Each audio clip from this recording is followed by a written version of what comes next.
ओम नमो भगवते वासुदेवाय। ओम नमो भगवते वासुदेवाय। ओम नमो भगवते वासुदेवाय।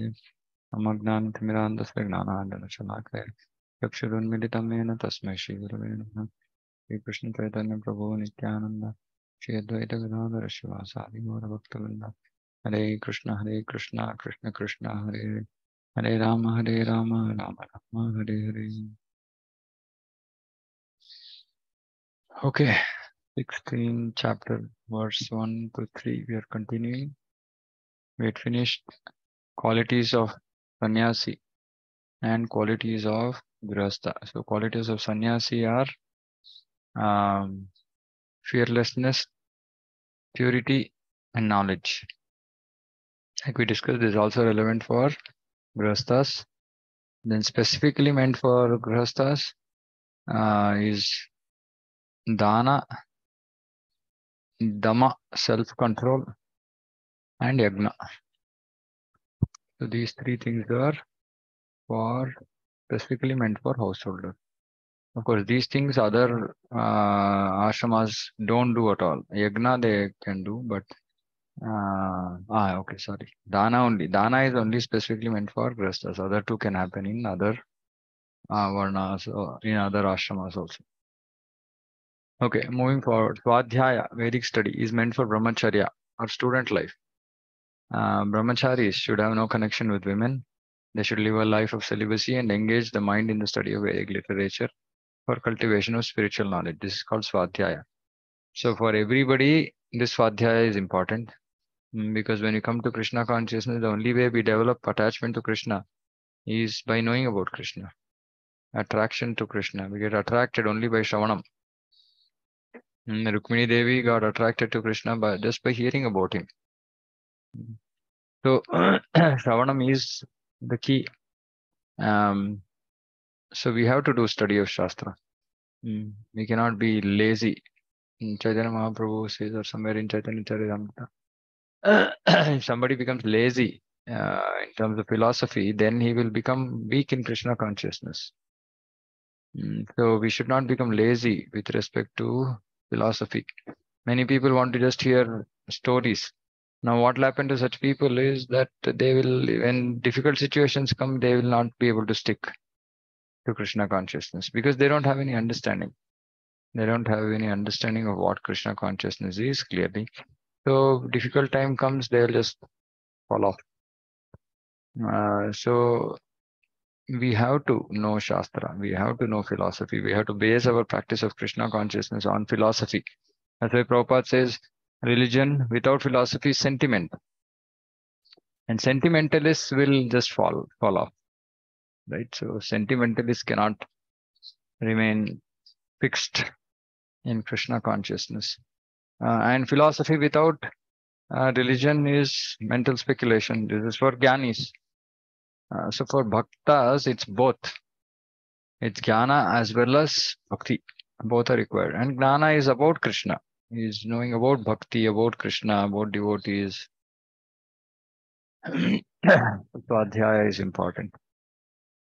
Tapa, austerity, is especially meant for retired life. Especially, but it is also meant for householders to some extent. And here Prabhupada is saying one should not remain a householder throughout his whole life, right? And this, I keep talking about this every now and then. We have to put an end to Grihastha life. We have to go into Vanaprastha. He must always remember there are 4 divisions of life. People just think that it is Grihastha, Grihastha, Grihastha. That's all. Brahmacharya also people don't understand. So it's only Grihastha, nothing else exists. Prabhupada is saying one must remember that there are 4 divisions: Brahmacharya, Grihastha, Vanaprastha, Sannyasa. So after Grihastha, one should retire. See, one should retire. If one lives for 100 years, he should spend 25 years in student life, 25 years in household life. 50 years, one should retire from Grihastha. Now, the problem is people don't even want to settle down early, right? People want to get married at 27, 28. How will they retire at 50? And then slowly, then whenever they feel like they'll have children, people think having children is an option. It's not an option. It is the only reason, actually, for people entering Grihastha. And the only option in society for only brahmacharis, boys can remain without marrying, but they have to go into brahmacharya ashram. They cannot, like float around in the society, because then it will result in, unnecessary complications. So if somebody doesn't want to marry, he has to enter brahmacharya ashram. He cannot remain living in his house. And for women, there is no question of not marrying. Very clearly given in Shastra that women have to be in the protection of father, husband, and son in the later years. But Shastra doesn't allow women to remain, without entering into Grihastha. And the whole idea is to serve a qualified husband. Today we can't understand all these things. We think, oh, this is all just previously, many people say men wanted to establish control over women, so they did this. Actually, it's the other way around. Men wanted to exercise control. Actually, it was not men wanted to. It was Shastra wanted to exercise control so that to keep the society in order. And today, what has happened because of independence, men are enjoying women in various subtle, gross ways, right? And who can understand all this? Who can think through all these things? And people think this is enjoyment. Prabhupada says some very, extreme statements like sports is just for men's enjoyment. Women's sports is for men's enjoyment, he says. So, I mean, we have to understand these things. It's not like, it's crazy modernism is creeped in everywhere, right? And people can't see the truth. They're just all stuck up in their own, limited thought process. So anyway, the point is everybody, brahmacharis, boys who can remain without getting agitated by sex desire can remain brahmacharis, and they remain brahmacharis, and immediately they can very soon enter sannyasa stage also. For all others and women, one has to enter grihastha, then come into vanaprastha. And if pati takes sannyas, then patni should have a son to take care, or of course in our today's world, as long as they can live a life of bhakti at the old age, it's okay. And somebody will take care. I mean, the girl will take care. It's not like it has to be boy only. Somebody will take care. Right? But it's important to progress through these stages in life, because actually this is purification. This varnashrama is purification. Without this, we cannot actually come to the perfect platform of bhakti, because something or the other will be incomplete in one's life. And I've seen people, right, for like 30, 40 years, they said, I'm not going to marry, I'm not going to marry. Then now at 40 years, they come saying that find a boy. I said, like, how can you find a boy at 40 years? Where will you go searching for a boy who is like 40, 45 years who wants to get married? Because see, women, we have to understand, right? There are emotional requirements, and people don't understand these things. They think I'm going to be like this for all my life. It's not going to be like that. Things will change. Things keep changing all the time in life. It's better we be intelligent and follow what intelligent, people have given in the past, Vedas have given in the past, and follow that. It's safe. It's just safe. We'll not end up in rude surprises later on, saying, oh, I should have done this 20 years back. Oops. So much time lost and cannot be gained back now. These are the regulations of the Vedic religious discipline. A man retired from household life must practice austerities. So Vanaprastha, there's a lot of detailed discussion about Vanaprastha in the 11th canto of Bhagavatam. But anyway, I mean, for Grihasthas, we have to understand simply Vanaprastha means giving up their 8 hours of Grihastha responsibility and engaging at least 16 hours in bhakti. That is Vanaprastha for devotees. A man retired from household life must practice austerities of body, mind, and tongue. Automatically, this happens, right? Of course, we can also go astray, but whole point is if you are 24 hours or 16 hours engaged in devotional service, their body, mind, tongue automatically are engaged and controlled in Krishna consciousness. So it becomes tapasya.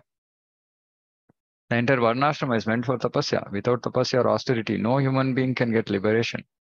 The theory that there is no need of austerity in life, that one can go on speculating and everything will be nice, is recommended neither in the Vedic literature nor in Bhagavad Gita. This is for Gyanis. Prabhupada is speaking at Gyanis. Such theories are manufactured by show bottle spiritualists who are trying to gather more followers. If there are restrictions, rules, and regulations, people will not be attracted. See, this is happening today in ISKCON, within ISKCON. No restrictions, do whatever you want. Whatever nonsense you want, you can do. Because people will just be attracted. Oh, I can do all my nonsense in life and still do bhakti. Okay, great. Best of both worlds. And if you put rules and regulations, people run away from us saying, oh my God, too much of rules and regulations, people. We can't deal with you. We want to be with people who are relaxed, chill about Krishna consciousness, enjoying life. We're not here to enjoy life. We are here to serve Krishna. Right? So this is all misconception about Krishna consciousness. Unfortunately, because nobody speaks against these so-called principles or thoughts, people think that this is what Prabhupada has taught us. Absolutely not what Prabhupada has taught us. Our own mental concoction. Right? So here it's very clearly said, the rules and regulations, people will not be attracted, but it's okay. We should not be running behind followers. Therefore, those who want followers in the name of religion, just to have show only, don't restrict the lives of their students, nor their own lives. But that method is not approved by Vedas. So we have to put rules and regulations. And then people say, no, minimum rules are enough. Okay, what are minimum rules? 4 regulatory principles. And chanting minimum 16 rounds. Okay, even 4 regulatory principles, are people strictly following? No. Additional rules, don't eat non-prasadam, or don't go to movies, or try to enjoy independent of Krishna. People follow. No. How will they make progress? It's not possible to make progress, because this is the process for getting bound, and Krishna consciousness is a process to get released. So how will it won't have its effect. So people will get stuck, and then they will not see any change in them. Somebody came to me yesterday saying, for 4 or 5 years I've been chanting. I don't see any much change in my life. I said, then you're not chanting properly. Simple. It just cannot be that you're chanting and there's no change in your life. It just cannot be. Right? So we have to follow whatever rules and regulations have been given. And that person who came to me, like independently trying to do bhakti by, not in the association of devotees. I said, see, that's not going to work. Actually, we started the Holy Mao Center, and that person stays somewhere else. I said, you please come and associate with devotees here. The person came once or twice, then didn't come, vanished for more than a month. I said, see, if you do like this, how will you get any enthusiasm for bhakti? Then she's saying, oh yeah, one day I chant, another day I'm committed 12 rounds, next day I don't chant. Then I think, how can I do 24 rounds? Then I just skip it. So, which means that it's a diseased condition. Prabhupada said, when we are not able to follow vows of bhakti, basic vows, right, we are in a diseased condition. And we have to come out of the disease. We have to go to doctor. Doctors are just devotees. Devotees are the doctors. Everybody has their own strengths, and they will want to inspire us, right, when we are in the association of devotees. But we have to follow rules and regulations. Otherwise, there's no question of progress. As far as the Brahminical quality of simplicity is concerned, not only should a particular order of life follow this principle, but every member, be brahmachari, grasta, etc. One should be very simple and straightforward. Now, simple both externally and internally, right? Externally also, like for example, dressing, it has to be simple. It has to be simple and neat, right? It can be elegant, right? But it doesn't have to be flamboyant. It doesn't have to be showy. It doesn't have to be actually it is said, Shastra says, when we go into the temple, we should not dress in such a way that people's attention come towards me instead of going towards the Lord. That means that I want to draw more attention than what the Lord is drawing, right? And that's disservice. So we have to dress simple, in a simple way. That's why for men specifically, it's just recommended white.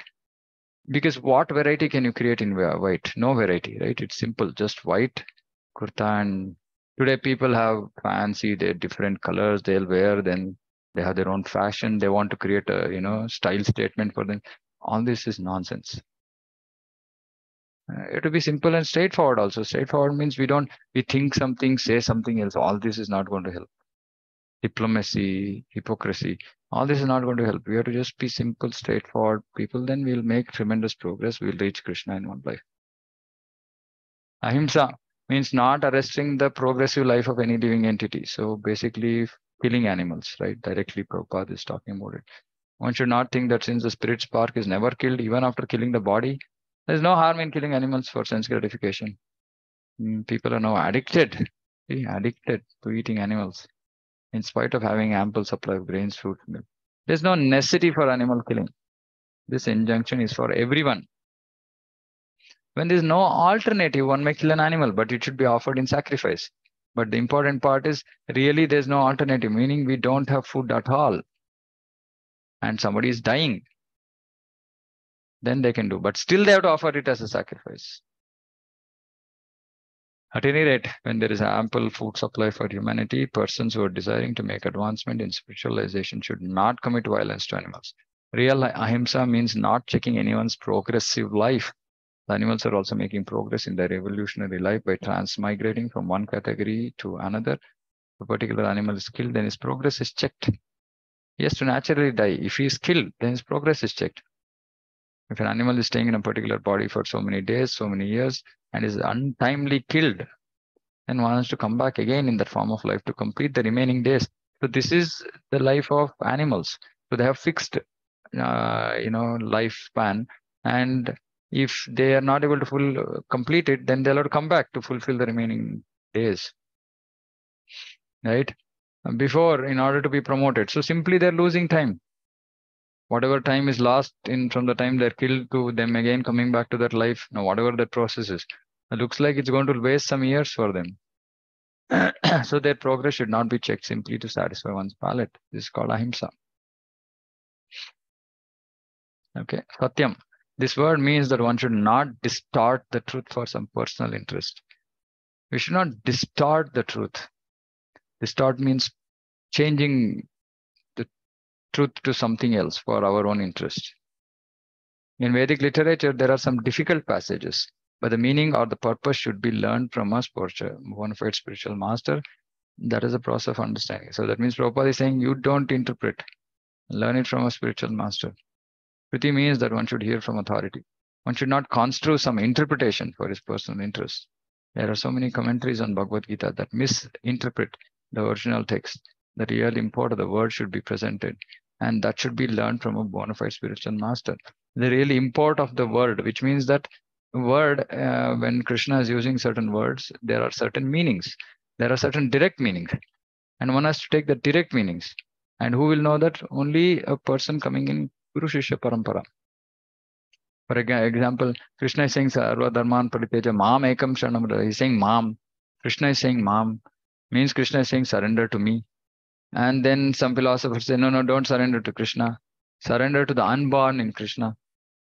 What is born in Krishna, unborn in Krishna? Krishna is unborn. Everything about Krishna is unborn. Outside, inside, everything is unborn. Which means that they don't understand Krishna. So they're not presenting the real meaning of the word. They are interpreting it. Somebody says, yeah, 5 senses means Panch Pandavas means 5 senses. The body is Kurukshetra, battle, some nonsense. All this is misinterpreting. So we don't have to misinterpret. We don't have to distort the truth for personal interest. We just present the message as it is. Akrodha, very important. To check anger. Even if there is provocation, one should be tolerant. For once one becomes angry, his whole body becomes polluted. See, please understand this. I mean, I've been a victim of this anger for many years of my life. And fortunately, by Krishna consciousness, now to a great extent, I'm able to control anger to a great extent. I won't say completely. Still have some remnants. And those remnants also mostly is in connection with bhakti. But that also, I think it should be controlled and, make so that it doesn't adversely affect other devotees. But bhakti is very powerful. It can control. Because when one becomes angry, one whole body becomes polluted. Anger is a product of the mode of passion and lust. So one who is transcendently situated should check himself from anger. Apaishunam means that one should not find fault with others or correct them unnecessarily. So this unnecessarily is very important. Sometimes people think we should not correct at all. No, we should correct when we are in a position to correct, which means that if somebody is under our care, and we should correct. If suppose, say for example, so I have a responsibility of Ulimo Center. If something wrong goes there, it's my responsibility to correct. I can't just close my eyes and let anybody do anything they want. So we have responsibility. Against responsibility, we'll have to check people from doing wrong. But simply, we don't have nothing, and we simply go about like as a hobby, finding fault in others. That's not required. So Prabhupada is saying, of course, to call a thief is not fault finding, but to call an honest person a thief is very much offensive for one who is making advancement in spiritual life. So for one who is making advancement in spiritual life, we should not simply go behind people trying to find faults. And, so this is the difference between Jivas and Krishna. Krishna, in spite of tons of bad qualities we have, he will look for that, needle in a haystack kind of one good quality in us, and he'll say, no, this good quality is there in this devotee, so I'll accept him or her. And what we do is the reverse. Person will have so many good qualities, we want to see only at their bad qualities. And, it's a matter of practice. Now I keep practicing this thing. I look at some negative thought comes. I say, no, but why that negative thought? So many good qualities are there in that person. Why don't I look at those? And then, recalibrating thought process, fixing unnecessary. So we have to keep trying these things. And as we practice bhakti, we get the spiritual strength to implement these changes in ourselves. Without chanting, without process of bhakti, we will not have the strength to bring about change. Right? And when we do bhakti, automatically we'll have the strength to bring about change. Some things will go away very automatically, like you sleep and get up next morning, something is gone. Right? But not everything is like that. We will have some deep anarthas. Those deep anarthas will require some effort from our side also. Right? But the power, strength to try and overcome those will come with bhakti, not without bhakti. 3 means one should be very modest and must not perform some act which is abominable. Modest, not very, showy and all that. Very modest, not perform some act which is abominable, bad things we should not do. Achapalam, determination, means that one should not be agitated or frustrated in some attempt. Meaning when we are taking up something, we should not get frustrated. Oh, I want to achieve Krishna. Okay, I'm not going to be frustrated. There may be failure, but one should not be sorry about that. One should make progress with patience and determination. So Rupa Goswami also says this in Upadeshamrita, Utsaha, Nishchaya, Dhairya. Patience, determination, and enthusiasm, he adds. So yeah, there'll be difficulties. But if we want Krishna, we have to overcome. It's like a hurdle race. We have to overcome the hurdles. We have to jump over the hurdles. And Krishna consciousness will help us jump over the hurdles. The word Tejas used here is meant for Kshatriyas. Kshatriyas should always be very strong to be able to give protection to the weak. They should not pose themselves as non-violent. If violence is required, they must exhibit it. But a person who is able to curb down his enemy may, under certain conditions, show forgiveness. So like a ruler, Kshatriya can show forgiveness if the crime is not very grievous, or if that person has surrendered, like what Parikshit Maharaj did with Kali, he forgave because he surrendered to Parikshit Maharaj. So Prabhupada is saying he may excuse minor offenses. Shaucham means cleanliness, not only in the mind and body, but in one's dealings also. Also, so external, internal, all cleanliness. And here it is said it is especially meant for mercantile people who should not deal in the black market. One should not deal in the black market, Prabhupada is saying. And for us, there are so many things about cleanliness, and slowly we'll discuss all these things in detail. Nati manita, not expecting honor, applies to Shudras, worker in class, which are considered to be the lowest of the 4 classes. Actually, for devotees, this is very, very important. Nati manita, not expecting honor. We are always behind. I want somebody to recognize me. I want somebody to respect me. I want somebody to. No, nati manita. No expecting honor. Amanina manadena. They should not be puffed up with unnecessary prestige or honor and should remain in their own status. So this is how we have to be. Unnecessary prestige. Oh, I am some this person, that person. I have so much money. I have this, that. No. It is the duty of Shudras to offer respect to the higher class. The duty of Vaishnavas to offer respect to every jiva, not just higher class.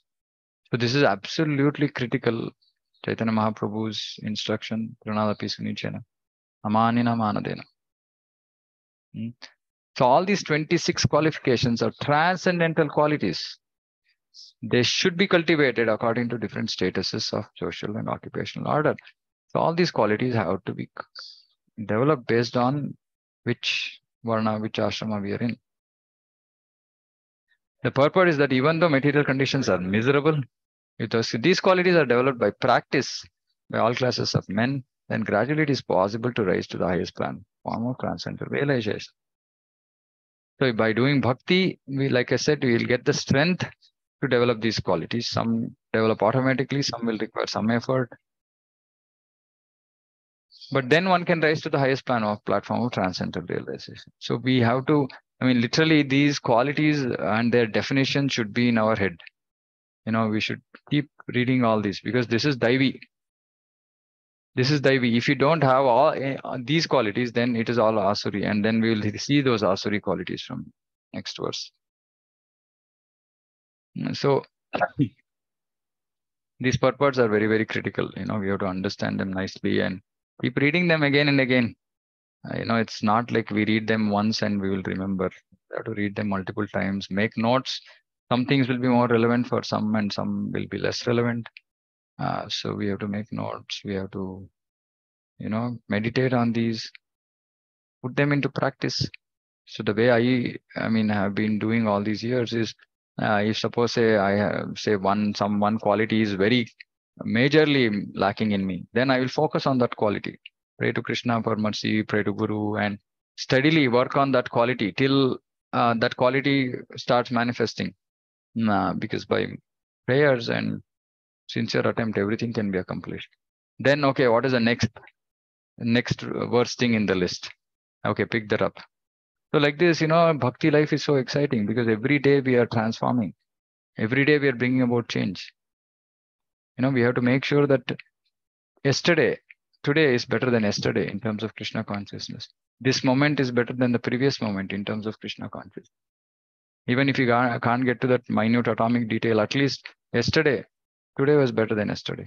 At least this month is better than last month. And it's a process of continuous change. And it's so nice actually, when we see that all these beautiful qualities, they're so beautiful, these qualities. Just thinking about them makes one feel happy. And wow, so nice. Gentleness, modesty, steady determination. These things just make one feel happy, saying, okay, can I be like this in service of Krishna? It's absolutely possible. Bhakti can help us reach that stage. But we have to be sincere. We have to follow instructions. We have to follow rules, regulations. Then we'll get there. Okay, so I'll stop here. If anybody has any questions, we can discuss.